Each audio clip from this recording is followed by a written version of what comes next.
We are live on YouTube.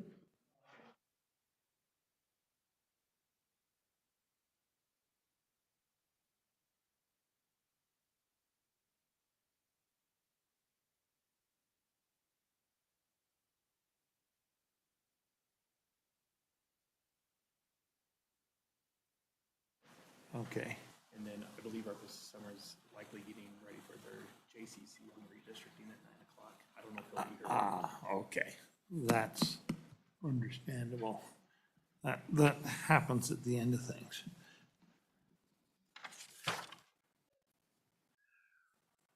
What I'm gonna wanna do is, I have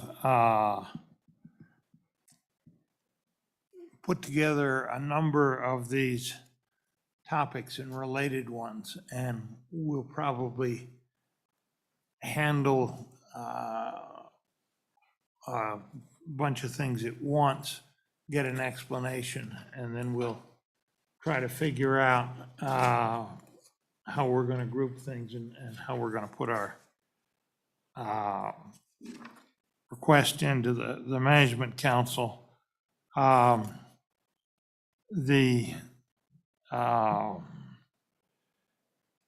We have a number of items, and I may do some very broad groupings here and come back and see if I've missed some at the end.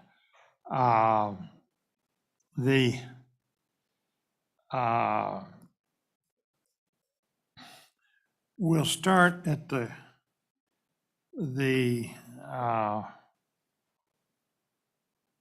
bottom of page 2. We've got a Religious Freedom Restoration Act. We've got some very broadly defined school choice things at the top of page 3. Senator Beitman's. I think we'll start with that set of Senator Beitman's. I've got related ones from on page 4 from Representative Romero Martinez, page 16, and his is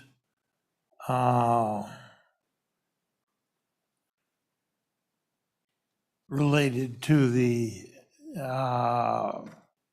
cost of education outside of schools. Page 16 of this thing, this compilation.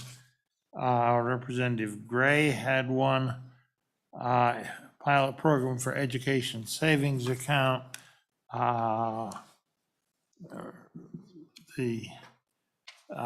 And page 17,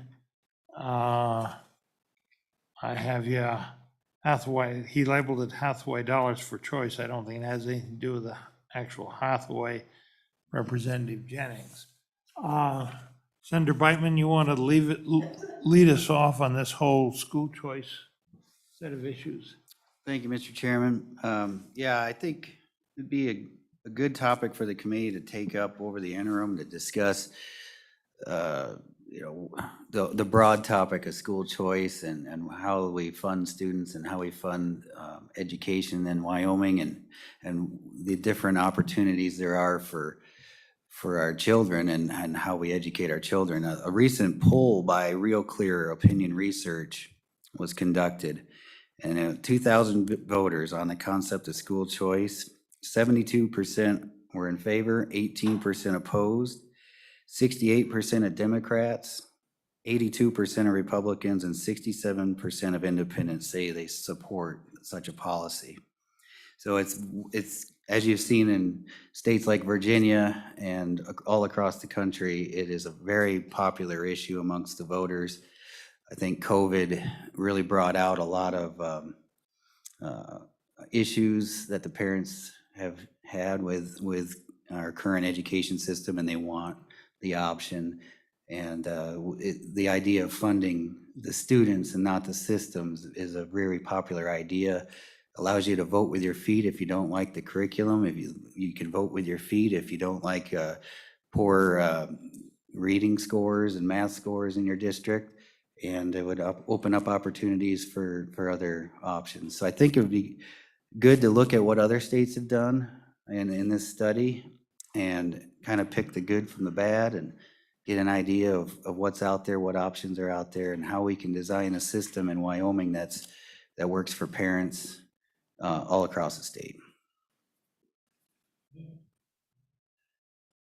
Any of the other sponsors of these things, or proponents here in the audience? And be warned, I can't see people behind the pillars. Okay, that's that, and that's that set of issues. I think one of the questions we may have to resolve on this is timing and what's appropriate to do this time, given the status of implementation of the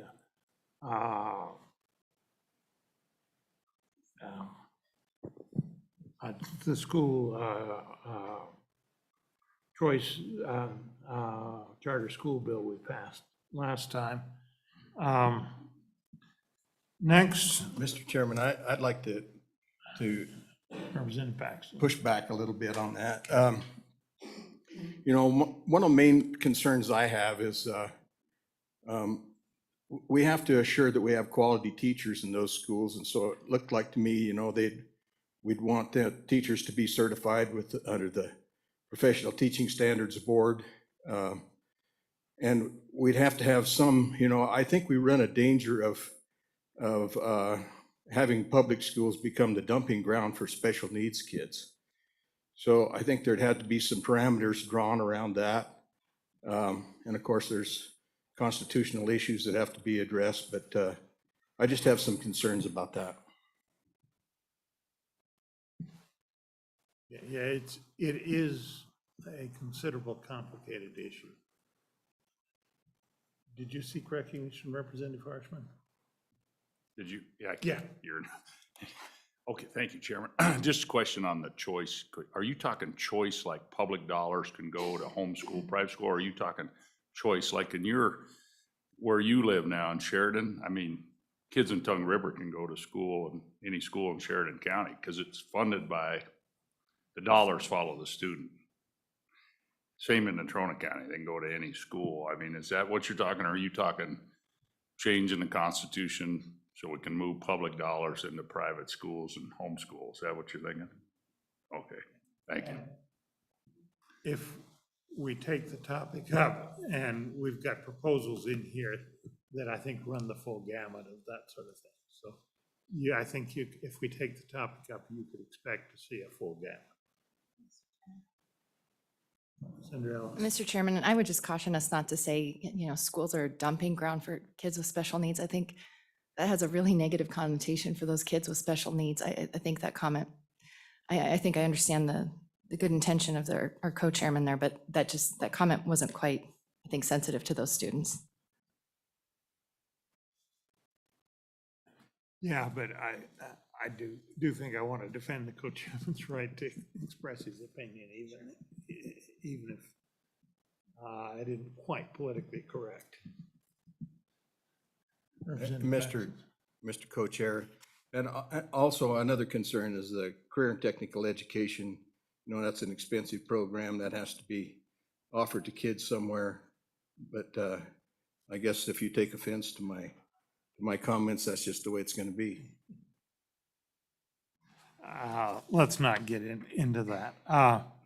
The next one I've got here, I've got one from Representative Nicholas as chairman of the Appropriations Committee, asking us to look at virtual education. I'm going to lump that arbitrarily with the reading proposals we've got later on, because I think that is an issue there.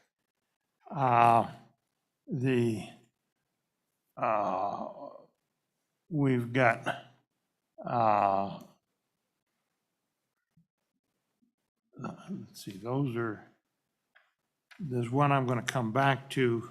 Mr. on- Chairman, just on that, on page 3 on that by Representative Nicholas, is his focus on that? I mean, just, I haven't spoken to him about this. I just saw this, but is it about the cost and the Cost reimbursement? and quality. Yeah, okay. And I think it'll fit in. Other one, I'm going to come back to the one on cost of privatization of transportation. And the recruiting one, the CTE funding is, let's deal with the community college one, go to the CTE funding. Mr. Chairman, if you could explain a little more about that and what you've done. Well, the community college, we perpetually have a problem trying to figure out where the dollars are going to come from. And the whole community college system has changed from the time it was developed.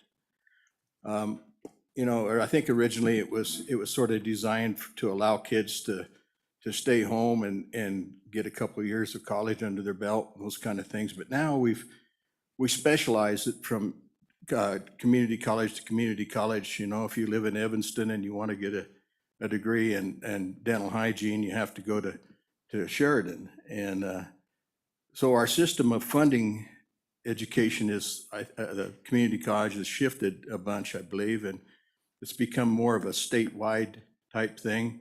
I also think there's been some change in the percentage that the state pays and that we pick up from local revenues and so forth. And so I don't know if, you know, we might want somebody from the community college to address this, but I'm wondering if we, you know, have all the information we need to make the right decisions on this. And so I think we need some information on demographics, you know, what in each one of these community colleges, how many of those kids are actually within that district that are coming to that school, how many are out of district, how many are out of state.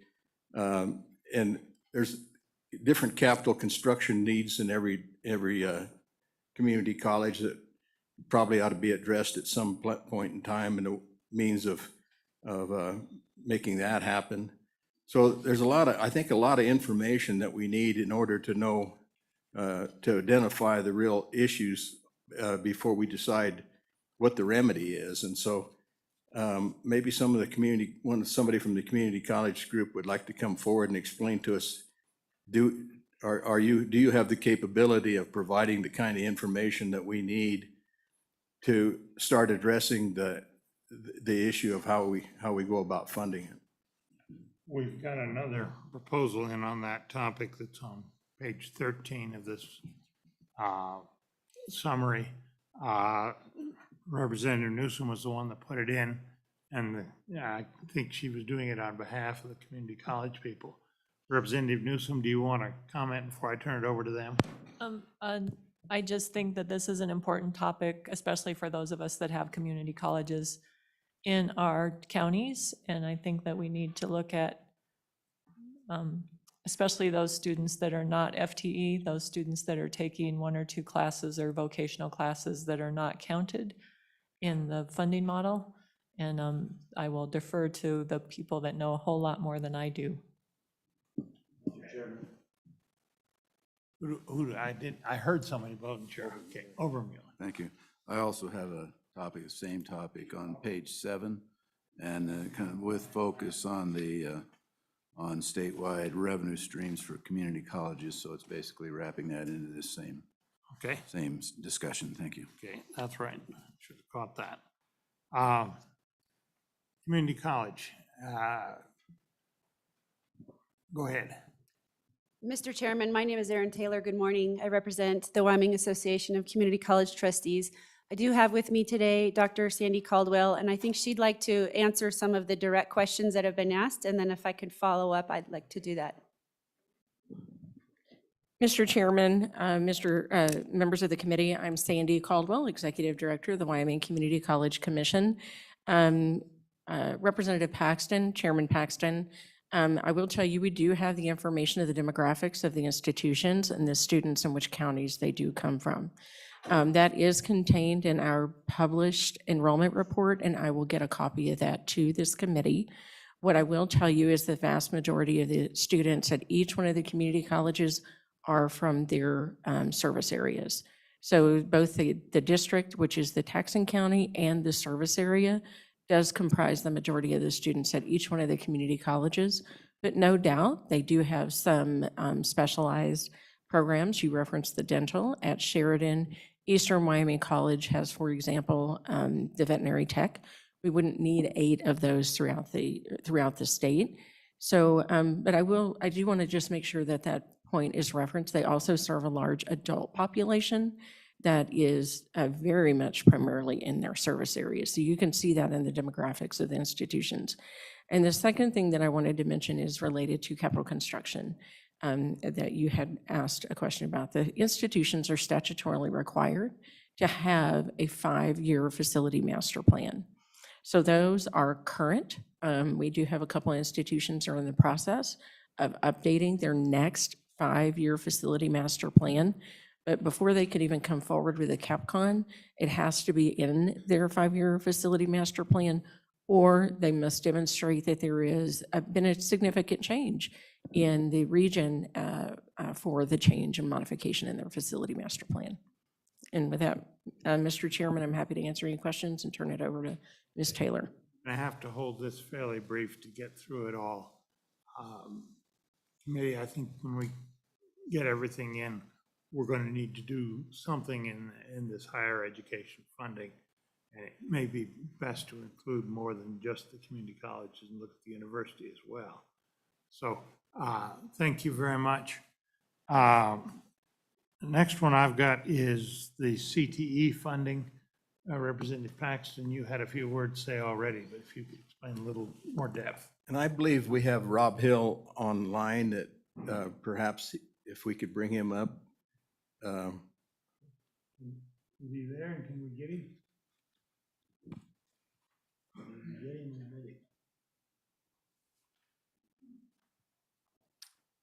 I don't know if he's on. Yeah, I am. He's showing us, there he is. Okay, Go ahead and call on Rob to talk to us a little bit about this issue. Rob, go ahead. Thank you, Mr. Chairman and members of the committee. I'm Rob Hill. I serve as Public Policy Chairman for the Wyoming Association for Career and Mr. Technical Hill, you need to Education. unmute yourself. We can't hear you. Sir, it shows that it is unmuted. Is that, do you copy on that end?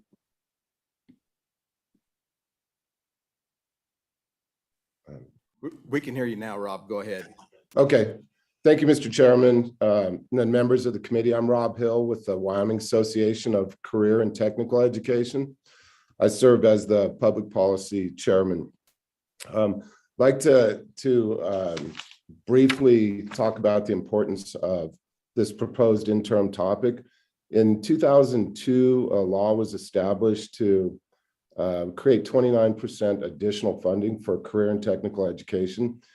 And with that 29%, it was intended to provide additional teacher resources for smaller class sizes under 21, and then a separate allocation for CT supplies and equipment. What we've seen is the money is dispersed into the block grant, so it's not categorized, so it's very difficult to follow where the money is spent at the local level. So I think the idea here is to categorize it with approval of the committee and really find out where the impact on the money is and how it's being spent in career and technical education. With that brief overview, I'd be happy to stand for any questions on it. Okay.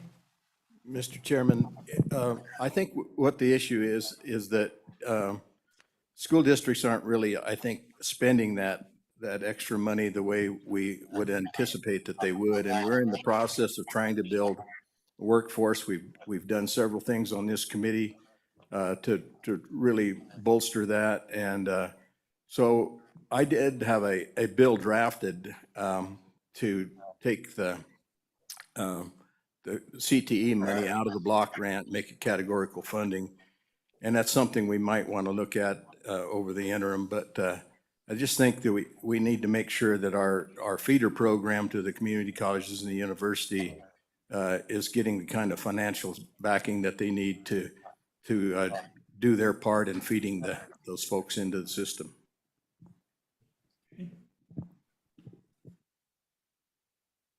Thank you very much. Representative Harshman, did Thank you, you? Mr. Chairman. Just kind of on that topic, and I've got a similar topic on page 8. It's just, I think it'd be good to spend a couple hours just kind of educate ourselves again, just review how the whole system is funded, how K-12 is funded, and what does the crew report look like? What is the crew report?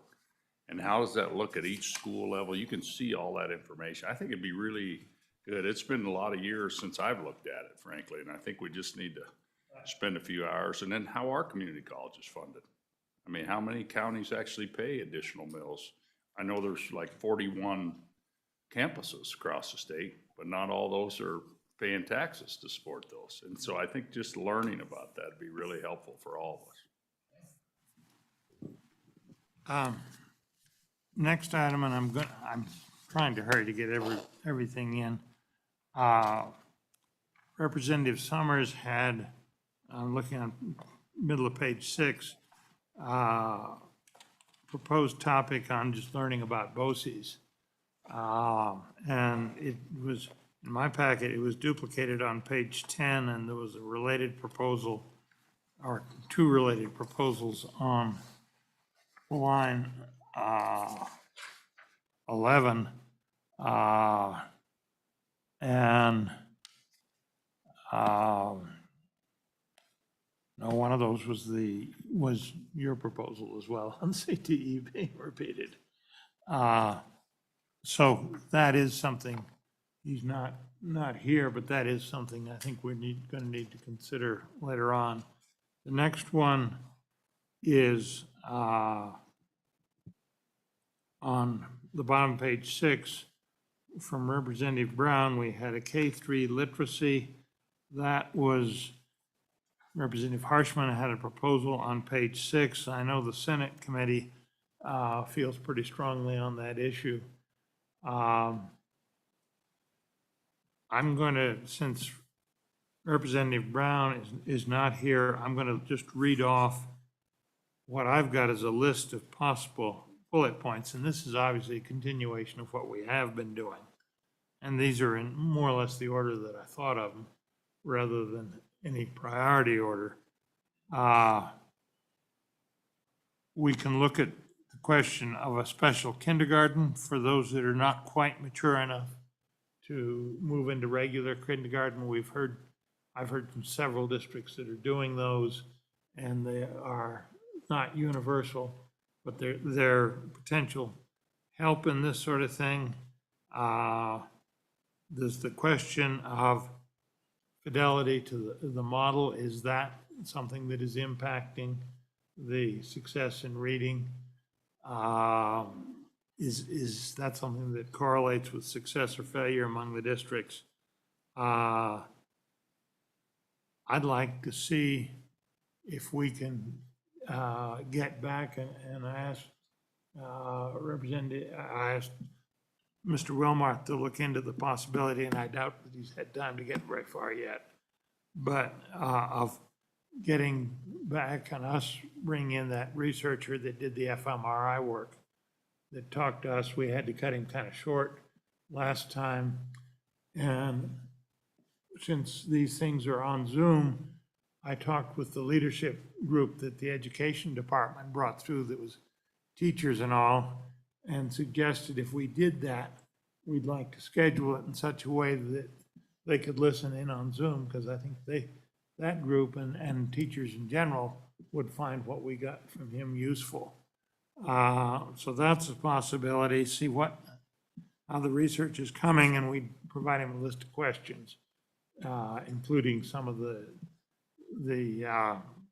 what we might be considering doing legislatively, and see if he had research that was on that. Second thing, our next thing I've got on the list is with we could ask Wyoming Department of Education for information from the districts, because there's a group of students that are on IEPs, and then there's another group above that that aren't on IEPs, but are not reading at grade level. And we've got a statute that says those should be on individualized plans. And what I was thinking was identifying how many of those are by district and asking the districts to give us their analysis of why those kids are there and what they need, so that we get some input from the districts on that. That would be a sort of a one-time survey by the Department of Education, so that'd be a possibility. Suggesting analyzing the effects of COVID on our reading scores. After this spring's assessment, we ought to have some pretty good information, Mr. Co-Chairman, on that.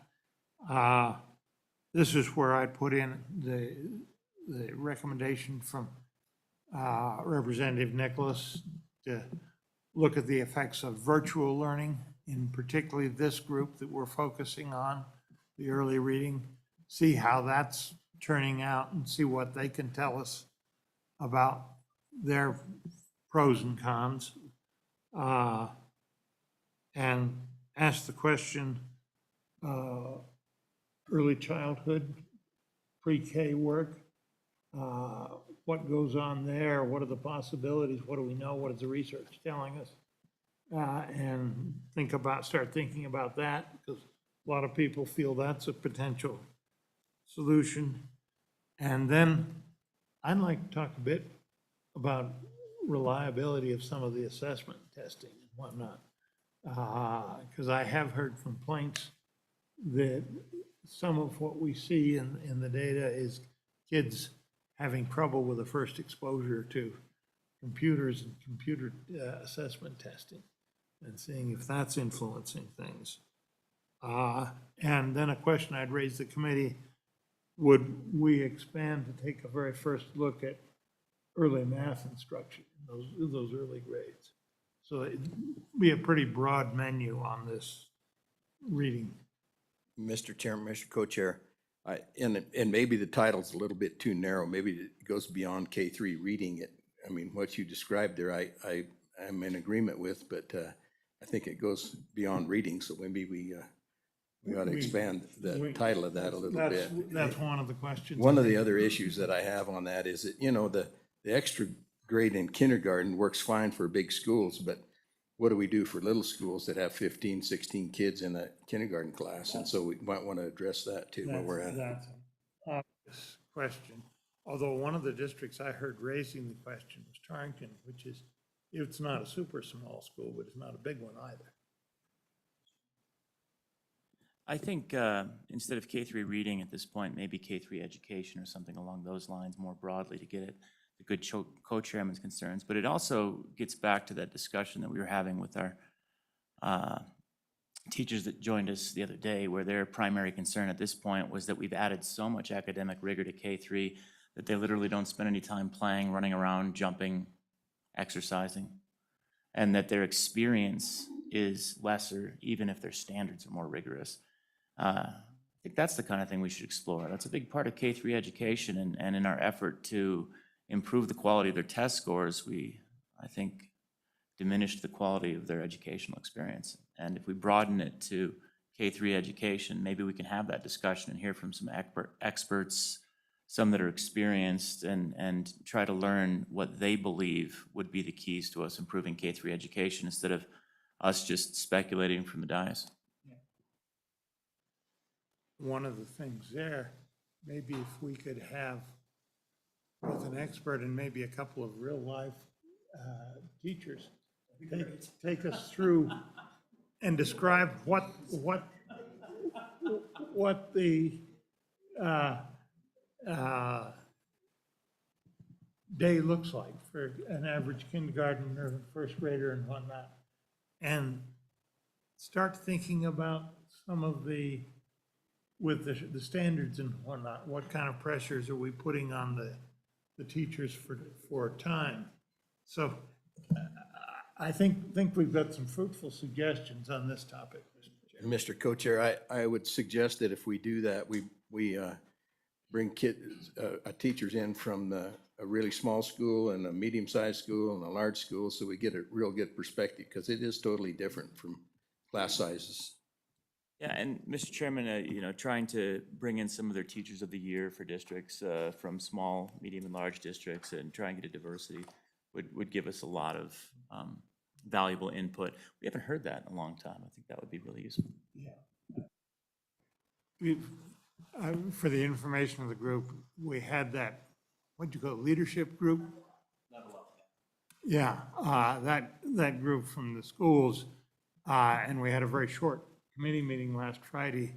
So afterwards, Senator Office and I just talked to the group informally, and it was quite a constructive conversation that continued at lunch. Senator Ellis? Thank you, Mr. Chairman. I don't mean to jump the gun, but if you go on to page 8, I'm trying to get to that concept with my proposed topic of basket of goods, standards, and grade bands. You know, I'm one of those people that I'm not a teacher, but I do like reading the standards just so I can try and understand how that all works. And it is a kind of a curious thing that we do it by subject. So anytime we want to tinker with, you know, how do we make some trade-offs? Maybe how do we want the kindergarten day to look? You know, we always hear the plate's too full. And so I think if instead of looking at standards from a subject matter perspective, what if we looked at it by an age perspective or grade? So it is, what is the kindergarten standards instead of the math for kindergarten, the reading for kindergarten, and then we just kind of throw those all together. So I'd like to I think that could be a useful conversation going forward, not just in K through 3 and beyond, but I think K through 3 would be a good place to start with the goal of you know, making sure we understand what the kindergarten day looks like, the first grade day, the second grade day. My note is that Representative Harshman had a similar proposal on page 9 on the standards, curriculum, materials development. Is that? Mr. Chairman, I think it'd be good for the committee. I think part of this deal, I don't know what it's an election year, people are gonna be working, everybody's busy, but I think just to understand how are standards developed?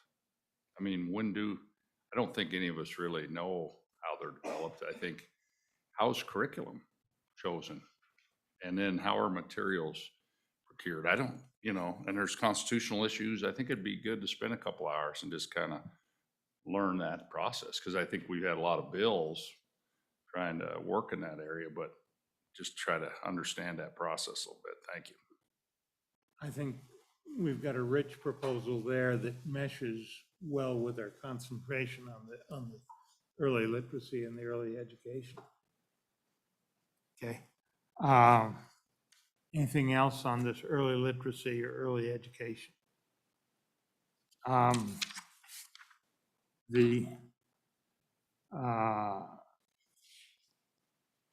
So that's the basket of goods. Page 7, and I know I'm leaving some behind I want to come back to. Yes, page 7, we've talked about the community college revenue streams. Senator Ellis on school board governance. Thank you, Mr. Chairman. There have been a number of instances where I have parents coming to me who have expressed concerns of things happening in their school district, from, you know, personnel issues related to teachers to how bullying instances are handled. You know, I've learned of a really unfortunate and ugly incident about an out of district, you know, racially charged situation. And so the parents complained, and essentially what their sentiment is nothing happens. It's, don't worry about it. Kids will be kids. We can't talk about it because of confidentiality and personnel matters. And so these parents, I think, are very upset. And so what they do is they call their legislators. And so, you know, we have limits to what we can do. And I want to be able to tell these parents, here's a process, and this process needs to be followed and it needs to work. And so I've looked at our district's policies. I've started looking at other districts' policies to try and understand that. But I think parents and students that have these complaints, in my perspective, they're not happy, and that's why they're contacting us. So I would love to just focus on the process, not in particular these individual instances per se, but how do we give parents and students some assurance that when they bring a complaint, they're being listened to and it's being addressed and considered? And I think that's a good example of some of the problems that school boards can have. I think I'd also want to ask, what do we do to educate particularly new members of school boards as to how the system works and what their role is in it, and what they can do and what they can't, and how some of that works practically. I know when they're elected officials, we get new elected officials in the form of new members here. There's a bit of an orientation program that we've found quite useful over the years. And I want to ask, school boards have the same thing. What level of understanding do they get of how the finances work and their responsibilities and that? So that's all under the head of governance as well. Mr. Chairman? And Mr. Chairman, along those lines, I mean, this is a serious topic. I have parents who come to me believing that maybe laws have been broken, and, you know, particularly in the funding arena. And I, you know, tried to explain there's a difference between, you know, crimes of things like embezzlement versus maybe a district making poor choices in how they spend certain dollars. But I don't think I fully understand how that works, like when districts need to, what their duty is and who's in the chain of command to report those to a prosecutor for further look, like when that happens. So I want to better understand this because believe me, I'd much rather say this is a local control issue, but when these parents and students don't feel like they're being heard, it's falling in my lap and it's consuming a great deal of my time. And we do get legislation proposed on transparency issues and critical race theory and all kinds of things. Having an understanding of what school boards are charged with, and how do you approach them, how do they deal, should they deal with these things is useful. Mr. Co-Chair, I think probably the first step in that would be to find out exactly what the school districts have in their policy manual as to how that is handled. And so I think that's where we start. And then I kind of believe in the empowerment thing, local control. And if we need to address some legislation to force that to happen, if it's not happening, then I think that's where we go. But I'd like to find out exactly where we are now as far as those policies are concerned in local districts. That would be a good first step. Okay. Moving on, we've got, there's a number of proposals, and I want to come back to them on some of the funding issues, and we'll come back to the one on page 8 that Representative Harshman has, and a similar one on page 9. On bottom of page 9, Representative Harshman, you had an update on the WHIP program. And could you start out, explain to me what the WHIP program is, what that says to me is Wyoming Health Insurance Pool, and I don't think that's what you had in mind. I think it's a win or whip. Yeah. Yeah, Mr. Chairman. Here's the, I don't think any of us know, and we just appropriated like 30 million bucks, and I guess I'd like to spend some time learning what it is. Yeah, Mr. Chairman, and Representative Harshman's right. The governor and the Community College Commission, community colleges, and the University of Wyoming put together this Wyoming Innovative Partnership, and there was ARPA funding that was provided for it this interim, and then there is a $27 million line item in the governor's office budget, in the budget for this next biennium. And so this is just, you know, kind of phase 1 of this program. I think Representative Harshman's wanting to kind of get an update report on what the progress is of all that. The community college effort? Mr. Chairman, it's a university and college effort. community college effort. Okay. Mr. Chairman, I think that's the problem. We just appropriated $30 million and that's a problem. I think we'll put, yeah, Aaron, do you want to say something very briefly on that? And I'm watching the clock because we are gonna.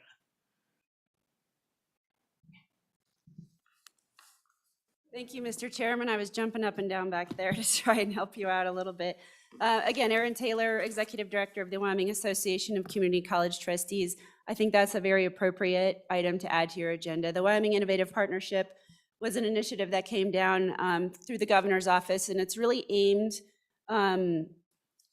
comprehensively to look at how we can best partner with our institutions of higher education, combined with our workforce, Department of Workforce Services, our business council, how we're all working together to move the state forward and diversify our economy. So it's more than just the community colleges and the University of Wyoming. We have provided year one funding, which you heard from Mr. Wilmarth, and there was money for funding year two in the budget bill and under the governor's office right now. So the work is moving forward. We're looking at how we can stand up programs that meet immediate and emerging economic needs across the state, and how we can work better to make sure that the institutions are coordinating with each other. So it's a lot bigger than maybe what you understand. So it would really be appropriate, I think, for this committee to learn more about that. We've got several proposals we're gonna look at that are in the financial area, and this make that list is something we need to understand. Okay, thank you very much. Thank you. I'm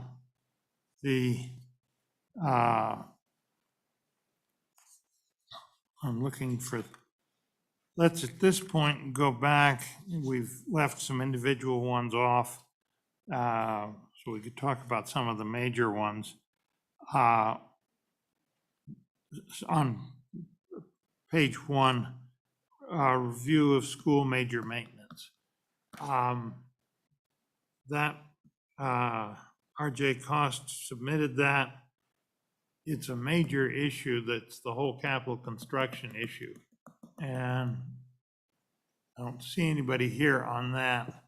The question I think on that one is going to be, do we want to get into the whole capital construction area this time?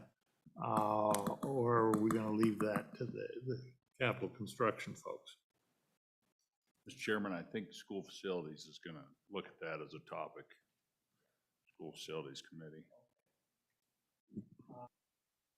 He also talked about the basket of goods in the schools.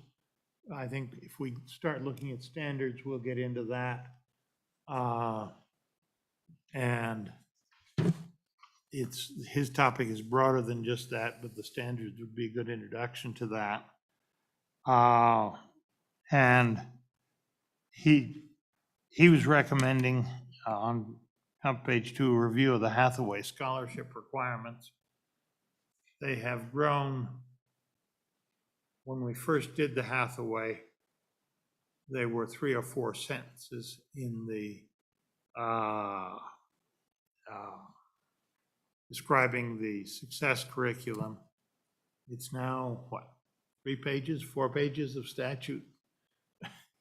And I think it's gotten out of hand, but the question is that something we want to get into this time? I don't. Chairman, At some point, we'll need to. I think that Hathaway, all this, we worked for the whole interim on that bill that failed by a vote yesterday. I think we need to kind of make another run at some of that stuff, I think just to clean up those accounts, that is really an important issue. I'm looking for a bill to maybe amend that into. But I just think that is, I don't, the raise in scholarship amounts, all that, but it's really the efficiency to generate more money and to keep this thing flowing the right way. Should just. We're going to need to look at it. Right now, I could lynch a certain member who was off the floor. but. Yeah. Well, you guys could do 2/3 today and bring that thing back, 2/3 vote. Yeah, Got a couple senators over there I'm looking at. I think they're agreeable. I see them shaking their head, yes, members of the committee. Mr. Okay. Co-Chair, one of the things on the, just going backwards a little bit to the school facilities thing, we have on our list the pedestrian safety thing, and I think that maybe fits in with the school facilities and the design of those things, and we want to make sure that there's particular attention paid to making sure that those kids are safe when they're on their way to or from school. I know we've had a tragic issue happen this last year that I'm well aware of, but I think we pass that on maybe to. I think that's probably. Mr. Chairman, along those lines, I was visiting with person who knows this particular individual who lost her son, and we have been in touch with Senator Landon on transportation as well. So I don't know where the right landing spot is, but we do need to figure out some coordination for that. And I don't know if it's appropriate, if we're taking public comment, but certainly want to make sure that that individual has an opportunity to speak if we're doing that. Is that individual here or? Maybe not, Mr. Chairman, but, I don't see anybody jumping up saying they want to talk on that issue. okay, thank you. We've talked about, we skipped over Representative Nyman. You were talking, had one on private contracting for transportation. Thank you, Mr. Chairman. Yeah, I mean, I guess what I'm looking at here is a key issue to everything else you folks have been talking about all morning, and that is funding. Where do we find the funding to educate? And I guess when I look at this, I just want to look at and figure out if there's ways that we can find some efficiencies in how we transport our kids. Is there potential savings in that? Is there potential savings to districts if they could put those dollars elsewhere that could be better used, providing some different opportunities? Not a one-size-fits-all.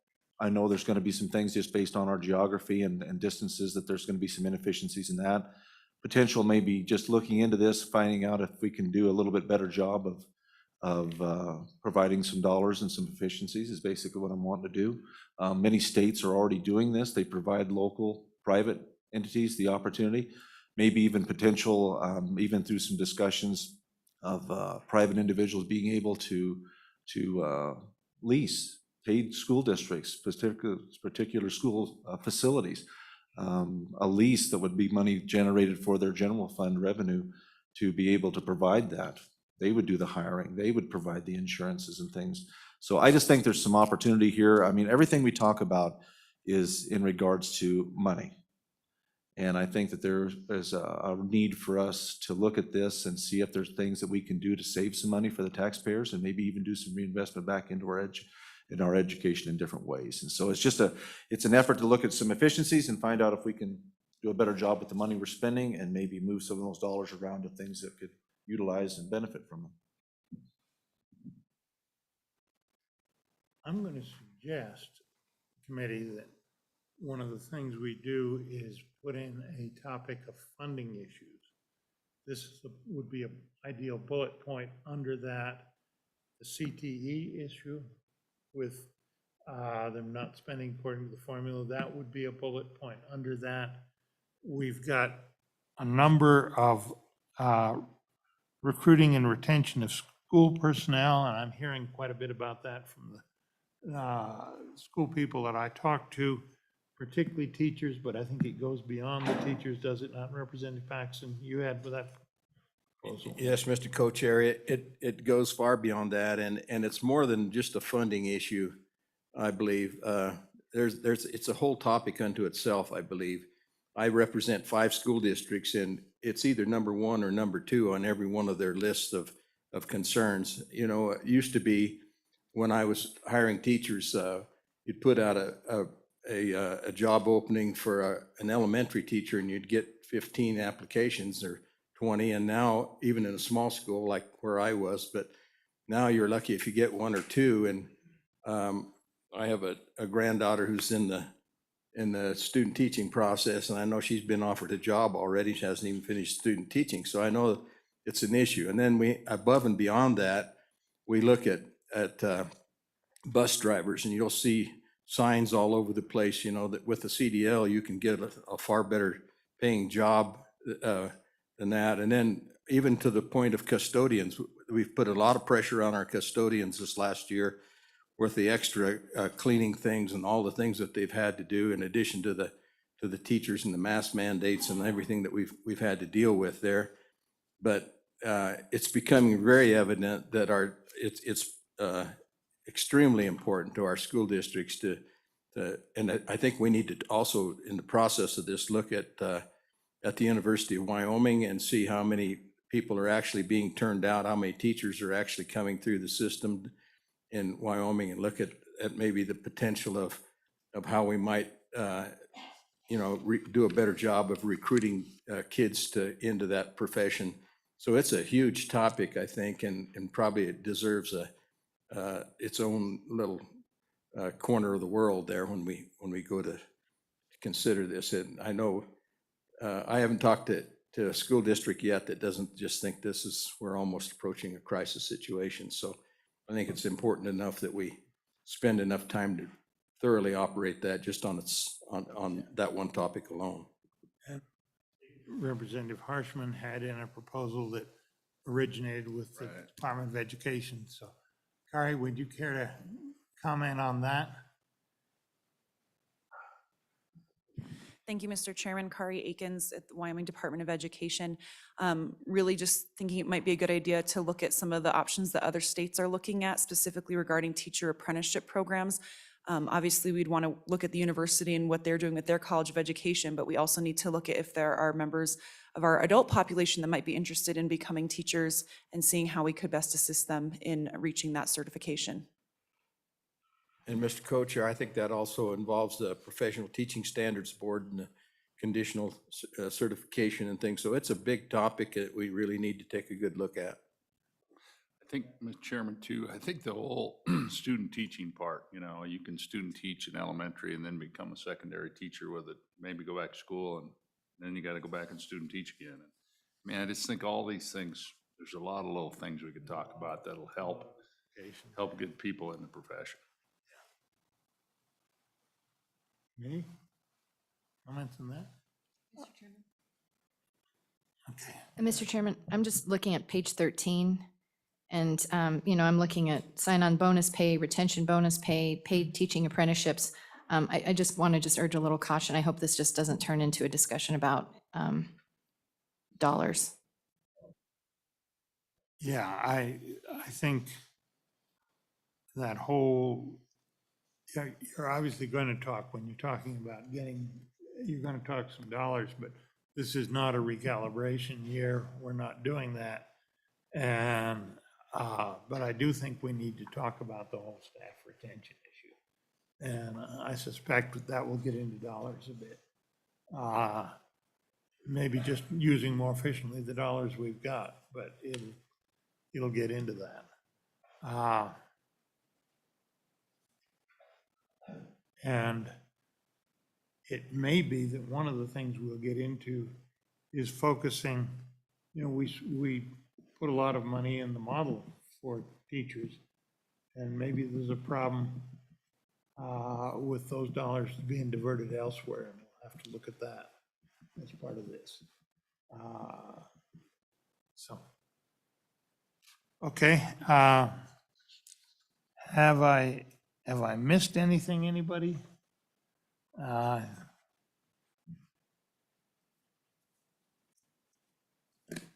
Let me see if I can sort of summarize. It seems to me we've got the early literacy, and maybe it should be broadened to early education. We've got that topic with a lot of bullet points.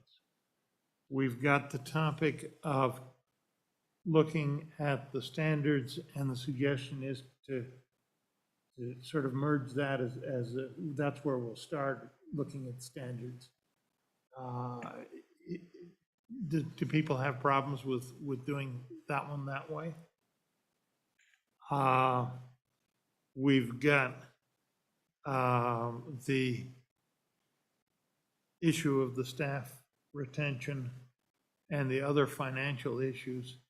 And should we split it out as a separate topic? Or should we've got a couple of other things here, the transportation one being one, that are in this whole funding area, and the CTE being part of that. Should we lump them all into one project under funding issues, or should? Mr. Co-Chair, I really think that the topic of recruiting and retaining school personnel is a big enough topic that it should be a standalone topic. And if I were going to prioritize this, that would be my number one priority for us.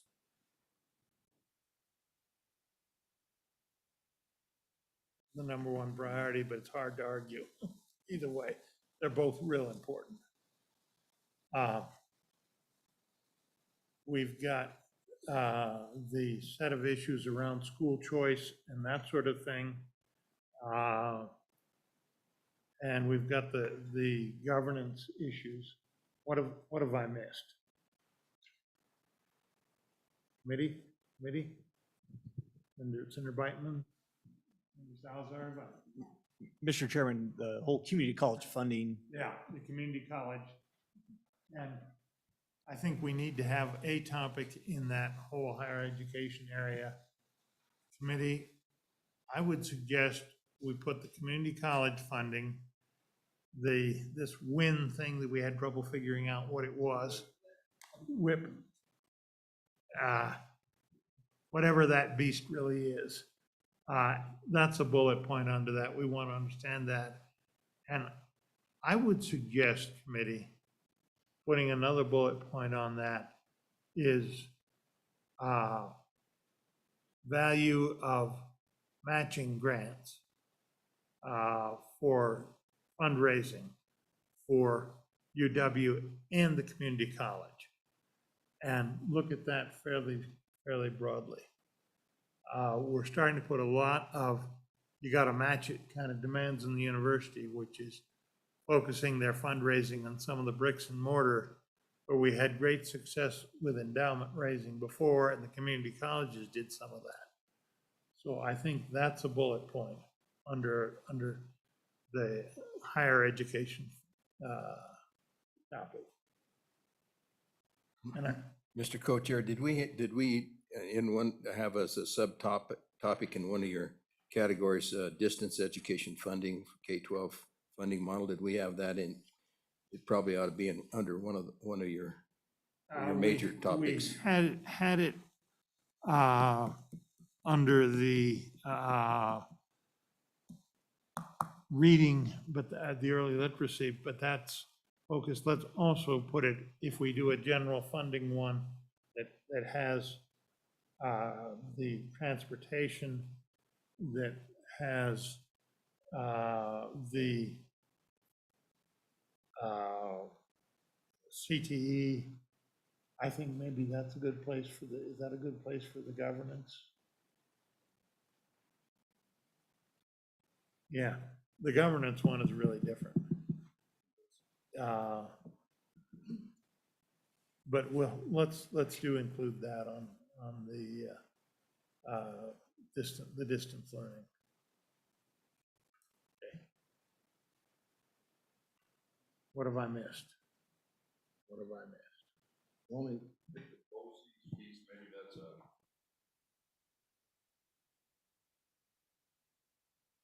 Yeah, we'll put that under the.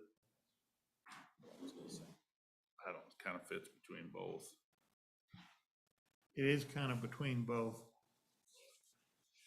Let's put it under the community college piece to start with. It'll fit in several places. Because I don't think it's uniformly used by any means around the state. Mr. Chairman, BOCES can be a combination, 2 or more school districts, or 2 or more community college districts, Yeah. or a combination of a school district and a community college districts. So there's those different varying combinations throughout the state. And Mr. Co-Chair, I think the intent of that from Representative Summers was to look for efficiencies in being able to do that. So maybe it fits under the funding part of that thing, perhaps, because I think that was this. Fits with the school governance issues. Well, it could be. Mr. Chairman, I think it's a combination of both the funding efficiencies, but also one of the comments from Mr. Daniel Mayer in the submission was BOCES are not generally considered a local education agency and cannot receive grants from the state or federal agencies. And so that was one of the items I think they wanted to explore as part of that topic. So I think it fits under both a funding under the efficiency piece, but also from a governance standpoint, do they need to be organized or identified in statute as a local education agency? Put it both places. Okay. And Mr. Chairman, just, it's not on any of the topics, but your statutory charge every year in between recalibrations is a K-12 funding model external cost adjustment. Put that as a bullet. And we'll put that underneath the Funding. funding piece. Funding base. And I know we usually take a kind of half day or a day to explore that issue, but it might, if the committee's interested in the funding piece, we can start that conversation at your first meeting, and maybe even your second meeting, to kind of take more than one bite of the apple at that. Committee, let me ask you a question on that. We did it entirely virtually last year. Did you all find that satisfactory as a way to proceed? Yeah. Okay. You and me both. It was necessary this last time. What's the general opinion on that one? Is that too complicated for a Zoom thing?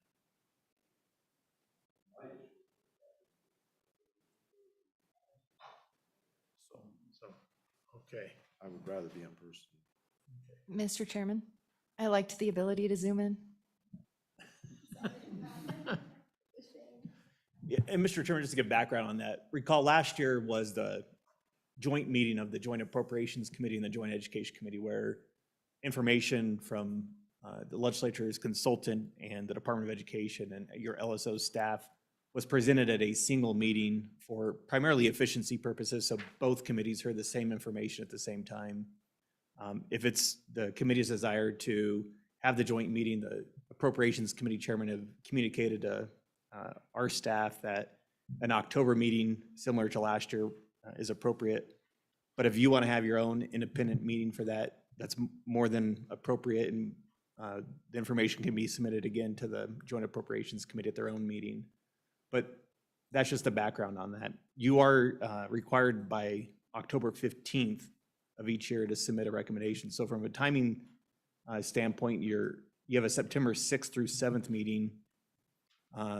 So just think of, in terms of timing, if you don't want to make a recommendation at your September 6th or 7th meeting, you're gonna have to add another day or half day outside of your current schedule to make that recommendation. What I'm going to suggest on that, if they'll apply it, is that we do a hybrid meeting, both in person here and online via Zoom for those that want it, and do it jointly with JAC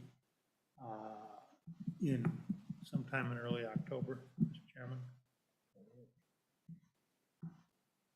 Is that all right with the committee? Because we've got members that don't like Zoom and members that do. Okay.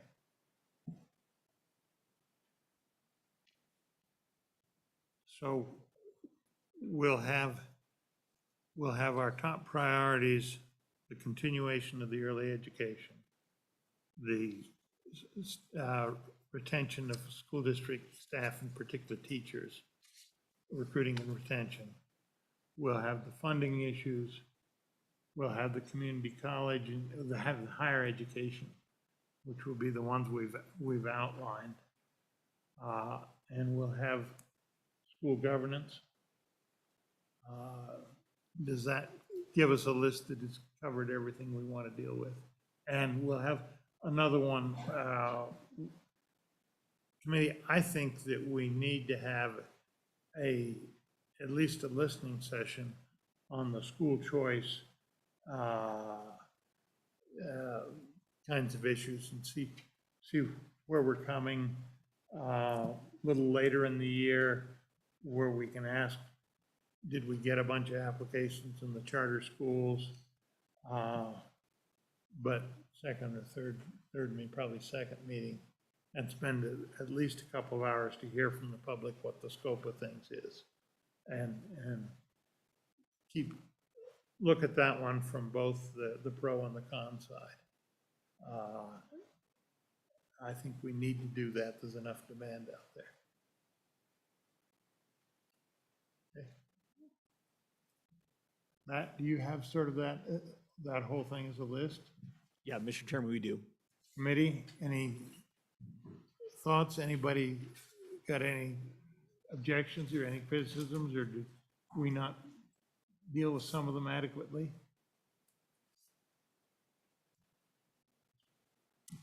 Okay, Matt, if you can write that up, and we'll circulate it not only to the chairman, but to the whole committee. Mr. Chairman, you bet. Just want to make sure on the prioritization, the first one I'm hearing is the early childhood education grades, K through 3 or. Yeah, and we've got to tell them that and the retention are about equal priority, right? 1A and 1B. Well, Mr. Co-Chair, I think without the retention and without the school personnel, nothing else matters. If you don't have teachers, you don't have staff, nothing else matters. Those two are at the very top, yeah. You can express it that way somehow. And Mr. Chairman, what would you want your third priority to be? Is that the community college, higher education funding? I think the higher education one is probably third. And then probably the K-12 funding piece with The all of funding these piece, because that subtopics. has some required things, and the governance piece. K-12 governance, and then school choice or. And emphasize the school choice, we are going to have a hearing, that's a 2 or 3 hour project. And get the sweep of things. Thank you. So, Mr. Chairman, I have a question. So, thank you, Mr. Chairman. The basket of goods piece, that seems to, where is that fitting in with this? I think where that's fitting is start out with the early literacy as a bullet point there. Senator Ellis, you're one of the ones interested in that. Is that adequate for you? Mr. Chairman, wherever it fits in there, but So, yeah, Matt, make sure that's in there. Yeah, Mr. Chairman, that was my interpretation, that you really wanted to focus on what's on the plate Yeah. at that early grade area. I think in the future, we're going to have to look at all the whole standards and all the process.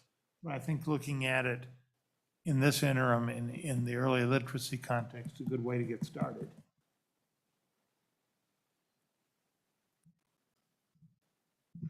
Okay? Have we missed anything? Nope, Mr. Chairman, we'll try to get a draft letter here the next day or two and Okay. submit that to the committee for their. And when is the management council going to hear this? Yeah, so Mr. Chairman, in terms of the next steps, April 8th is the Management Council interim topic meeting. Okay. Jerry, one of us is going to have to go there. Yeah. Okay, I may be there too. And then in terms of your interim work, the chairman have set dates of May 31st and June 1st in Casper, September 6th and 7th in Cheyenne, and November 15th and 16th in Cheyenne. And then we'll work with the Joint Appropriations Committee chairman on setting your early October hybrid meeting for the communication of the recommendation on K-12 ECA. Mr. Chairman, it sounds like the Casper meeting, our new building is ready to go and we could hold a meeting there. Is that right? Mr. Chairman, that's our understanding that we'll be able to meet at that facility. Okay.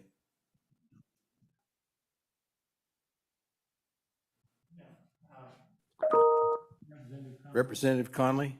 Yeah, thank you, Mr. Chairman and co-chairman, and sorry, committee. I had another interim committee meeting at the same time and needed to present a topic there and missed a topic that I had on our list, and which was about suspensions and expulsions. And I know that we're finished at this point, having jumped back on. But one of the things that I hope that I'd be able to do is to be able to talk about that in relation to that K-3. And let's take a look at any kind of issue regarding suspension and expulsion, especially of those littlest kiddos at that point. And I hope that will be okay to kind of include that in there. Then we're going to have governance appoint, let's put that as a bullet point under the governance. Is that all right, Senator Ellis?